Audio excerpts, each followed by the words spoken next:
If Chelsea lift this famous trophy here this afternoon, they will have achieved an extraordinary treble over Manchester United this season.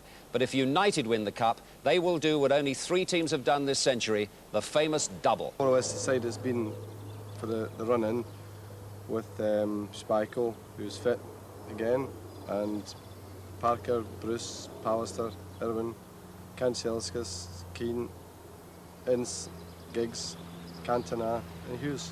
Well, Manchester United will now be leaving this Windsor hotel in about 10 minutes' time, and Brian Robson has had that bitter disappointment.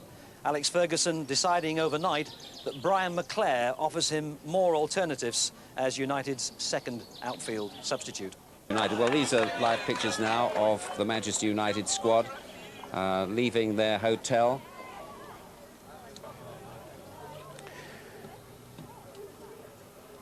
What do you feel about today? Well, it's the showpiece game of the season. They just arrived, incidentally. Yes, good. I was glad that they were arriving. Every time they've had to raise the game, they've raised the game. They've been at the top since the beginning of the season. They've played probably 10 more matches more than any other club. But they're well managed and they're well coached and they're a sensible group of lads. They do gel with one another. There's none of them allowed to be prima donnas.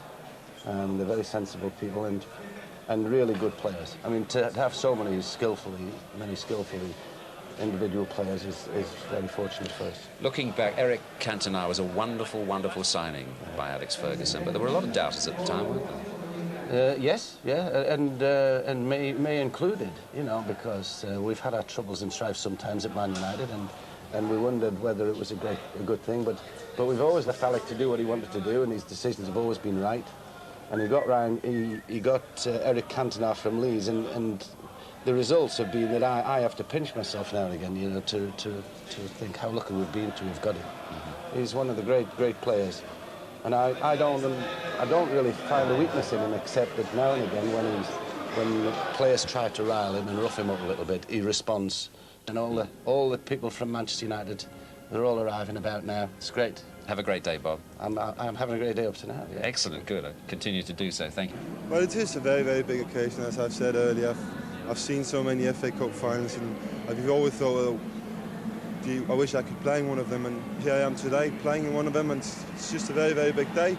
And hopefully, in about 3 or 4 hours, it's an even bigger day. You've already obviously got the Premier title in the cupboard, but now it's the double. Well, that's right. I mean, this great club has never done the double, so to be part of a side that does that would be something very, very special. Well, I mean, we've got a chance to put it in the history books. We know that. For the last couple of years there, we've been really, really good. So let's hope we can just crown it all by giving us this little achievement. Interviews live, and there's Brian Robson, who didn't make the subs bench today for Manchester United, and of course will be leaving the club to be player-manager of Middlesbrough after this game. There's quite a crowd already inside the stadium, of course, but many thousands yet to come in and claim their seats here today. And we're looking forward to a great cup final. We're, what, about 37 or so minutes away now from kick-off time. It had a great ring about it, you know, Chelsea-Man United final, Reds and Blues and 2 huge clubs. I think what benefited us, that it started to rain at Wembley. It made Wembley slip. Though only 3 teams this century had done the double, Manchester United strode onto the Wembley pitch as firm favourites to become the 4th, and with their thousands of fans fully expecting them to do so. And for the first 45 minutes, United played as if they were expecting it to happen, while Chelsea seized control, their industry and invention so nearly rewarded when Peacock struck wood rather than goal. And the ball popped down to me, and I took a couple of touches, and I hit a shot, just really instinctive with my left foot, and suddenly it started dipping over Schmeichel's head, and I thought, yeah, here we go again. And I thought, you know, it's going to be 1-0. Peacock scores again. We were on top of the game. Manchester United would pack it in then, because they just think, well, it's just not meant to be. Peacock! Oh, he's hit the bar! Amongst the players, we felt we had one hand on the cup. We went out for the second half, and things certainly changed around for us. But in the second half, what had been till then an ordinary match was totally transformed in 9 frenetic minutes. They're just starting to build something here, United, it would seem. Irwin. Oh! Oh! Eddie Newton on Dennis Irwin. A penalty in the cup final.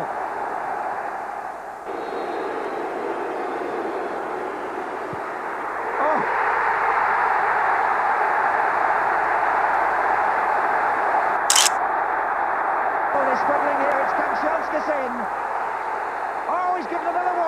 astonishingly, just 4 minutes later, United were awarded another. Well, this time, the decision looked highly debatable. Regardless, Cantona's execution was identically cold-blooded.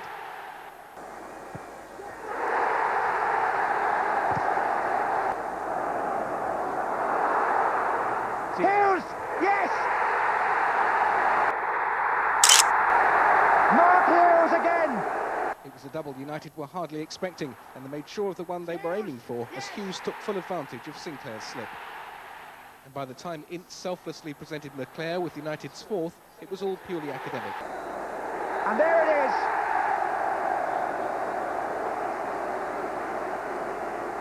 You know, you're a captain, you look up and you see Man United 4, Chelsea 0, 70 minutes gone, you think to yourself, dear oh dear, what a wonderful feeling, you know, that we've done it, we've achieved it, and it was a great feeling. One of the most famous football clubs in the world achieves one of the most precious feats in the world of football. Manchester United have won the double.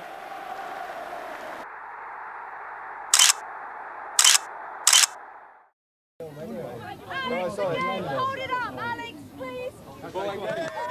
It took the double winners quite some time to prize themselves away from Wembley. And when the team coach did finally leave for the journey to a city centre hotel and banquet, the players were amused to hear about a bet which Dennis Wise had struck with Eric Cantona. What did Dennis Wise say to you when you were taking the penalty? You want to bet? You wanted to bet? I want to bet. How much did he bet? I say, yes, £100. And I score, and then I didn't think he will pay, and he paid. So Dennis Wise bet you £100 you would miss the penalty? Yeah. He's a good lad, great man. And have you collected your money? Money, I like. Beaucoup l'argent, you have the.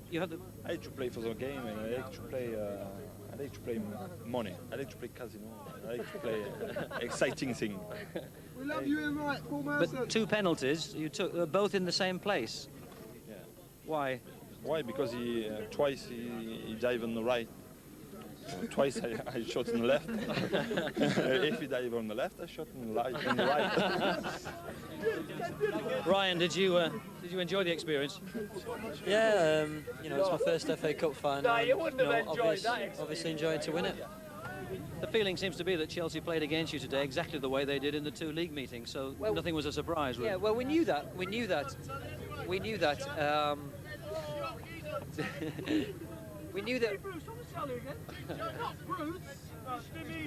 See what happens. Okay. Relax. No, it's relax.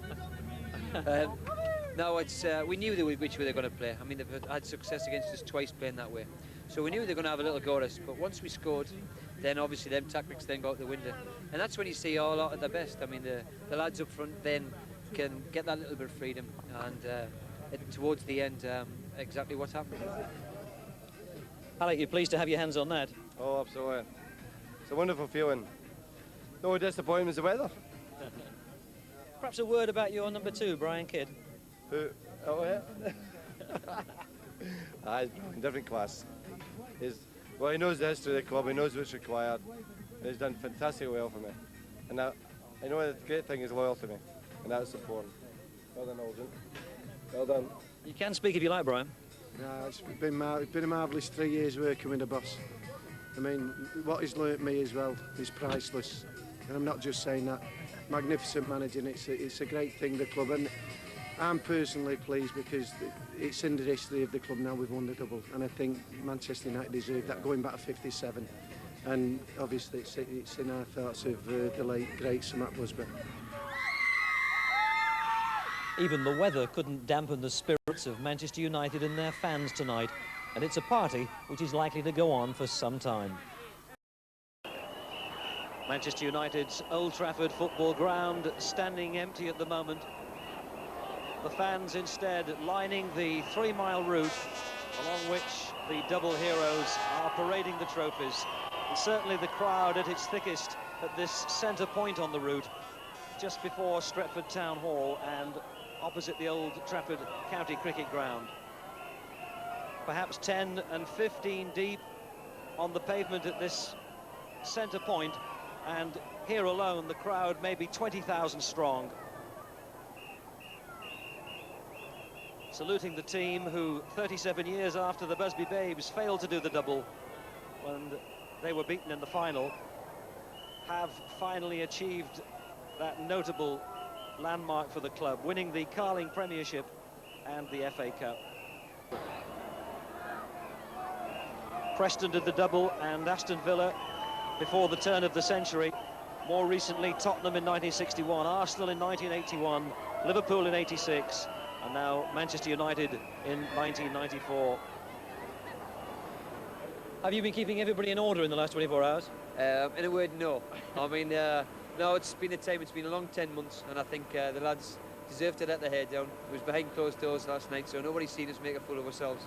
But we've had a great time, and it's continued on today. And Manchester United, now the most successful team ever in the history of the FA Cup, having won the trophy 8 times to equal the record previously held by Tottenham, and having appeared in 12 finals, equaling a record with Arsenal. It's Bobby Charlton, not quite so recognisable in the Red Devils hat, alongside Alex Ferguson, and the chairman too, Martin Edwards.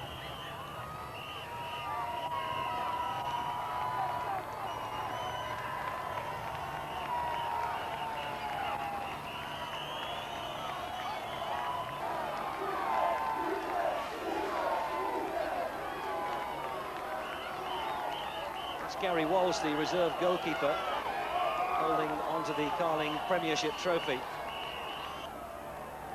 Alex Ferguson, after this parade is over, will be turning his thoughts to next season. There are faces that will be leaving Old Trafford, notably, of course, Brian Robson, who it seems an open secret is destined to become the manager of Middlesbrough. 1 or 2 others may go as well. Phelan, Les Seeley. And Manchester United, having had so much success and so much money going through the coffers at Old Trafford, will certainly have money to spend on new players. And maybe the most pertinent comment of all was the one that Alex Ferguson made on the coach leaving Wembley last night, when he said, what we need to do now is keep our feet on the ground. The trophies are in the cabinet. Enjoy the summer and try to pick up again next season and win even more. What's the last 24 hours been like, Alex? Well, it's been a long 24 hours. It begins to get through to you now, and it's tiredness is creeping in a bit. I think the celebrations went on quite a bit. That's sins. That's the manager. Let's hope it was only milk. Don't you start now. Hey. Told me to do it. Steady. It's a bit cheeky when the players throw water over the manager, isn't it? That's what always tend to kick off with it. I just wonder, when this is all over and you sit down quietly in your armchair, presumably sometime later this week, what your thoughts will be about the double. I think we always at the end of the season analyse the performance of the team. It's the only way we can progress. What we have to do now is try to put in place what we feel the shape of things are for next season. And I think the team is young enough to stay together for quite a bit. But obviously, the question we'll always ask them is, do they want it? And that's what will be my thoughts in the next few weeks. Do they? If they want it. If they really do want it. What, to come out again next season and win? Yes, because that will always be the question at our club.